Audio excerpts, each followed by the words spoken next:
Perkenalkan, nama saya Julius Sanggo dengan NIM 1916-138. Di sini saya akan menjelaskan mengenai pengertian cedera olahraga, faktor penyebab, dan jenis-jenis cedera olahraga. Yang pertama, cedera olahraga.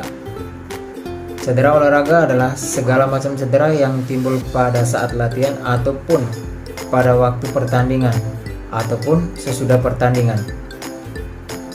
Cedera merupakan rusaknya jaringan yang disebabkan adanya kesalahan teknis, benturan, atau aktivitas fisik yang melebihi batas beban latihan, yang dapat menimbulkan rasa sakit akibat dari kelebihan latihan melalui pembebanan latihan yang terlalu berat sehingga otot dan tulang tidak lagi keadaan normal. Klasifikasi cedera olahraga berdasarkan waktu yang terjadi dibagi menjadi dua. Yang pertama, akut, terjadi secara tiba-tiba dan terjadi dalam beberapa jam yang lalu. Tanda dan gejala: sakit, nyeri tekan, kemerahan, kulit hangat, bengkak, dan inflamasi. Yang kedua, kronis, berkembang secara lambat atau sudah berlangsung lama, biasanya dikarenakan overuse atau cedera akut yang tidak sembuh sempurna. Tanda dan gejala: gejala hilang timbul dan menyebabkan nyeri timbul dan sakit. Klasifikasi cedera berdasarkan penyebab. Yang pertama, eksogen, cedera yang terjadi karena faktor-faktor yang berada di luar individu namun berpengaruh pada individu tersebut. Contohnya seperti yang pertama, pengalaman.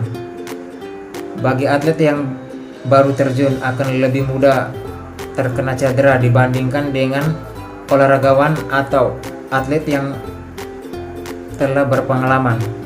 Yang kedua, pemanasan. Pemanasan yang kurang dapat menyebabkan terjadinya cedera karena otot yang belum siap untuk menerima beban yang berat.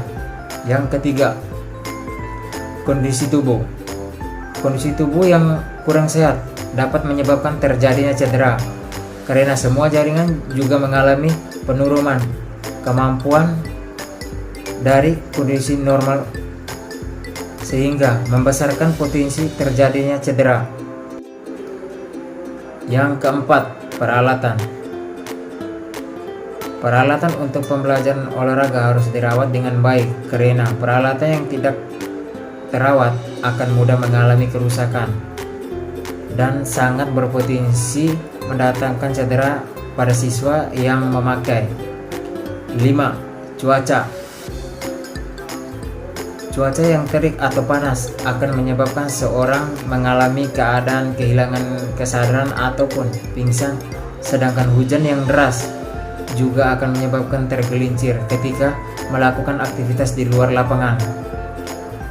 Yang keenam, faktor pribadi. Kematangan seorang olahraga akan lebih mudah dan lebih sering mengalami cedera dibandingkan dengan olahragawan yang telah berpengalaman. Yang ketujuh, memberikan waktu istirahat yang sangat penting bagi atlet maupun siswa ketika melakukan aktivitas baik. Istirahat berfungsi untuk mengembalikan kondisi fisik agar kembali prima. Dengan demikian, potensi terjadinya cedera bisa dieliminasi. Yang 8, gizi.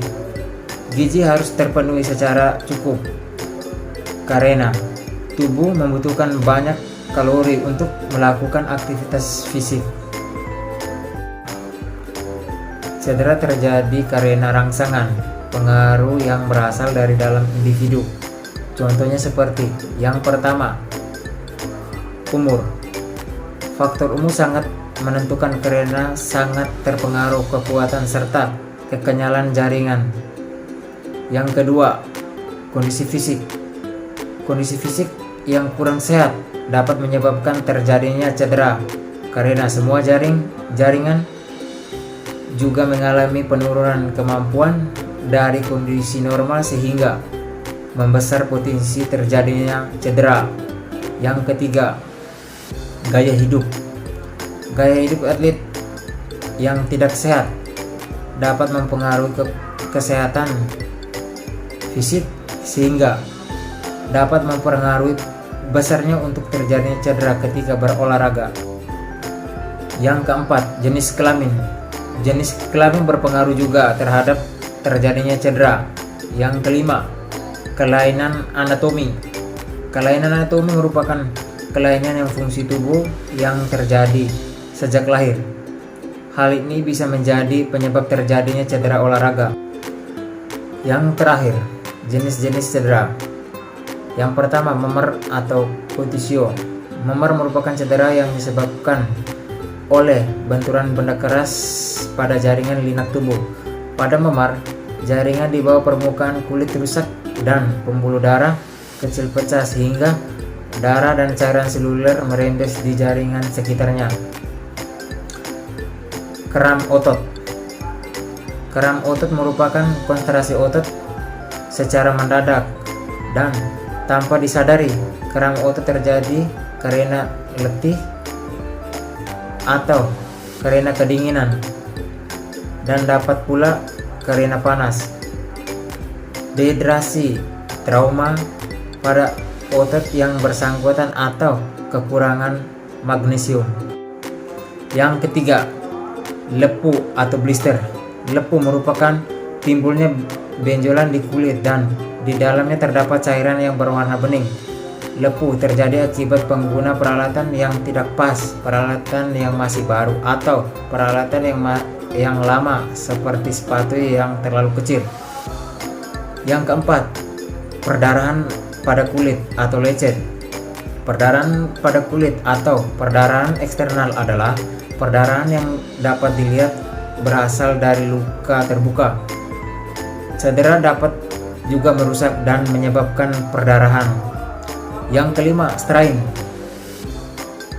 Strain merupakan kerusakan yang terjadi pada otot dan atau tendon karena pengguna atau perangkangan yang terlalu berlebihan. Sprain merupakan kerusakan yang terjadi pada ligamen karena peragangan yang tidak berlebihan.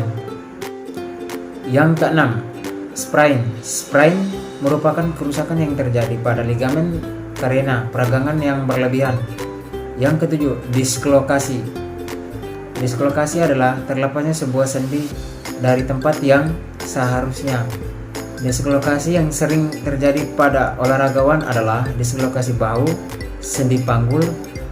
Karena bergeser dari tempat, maka sendi menjadi macet dan terasa nyeri.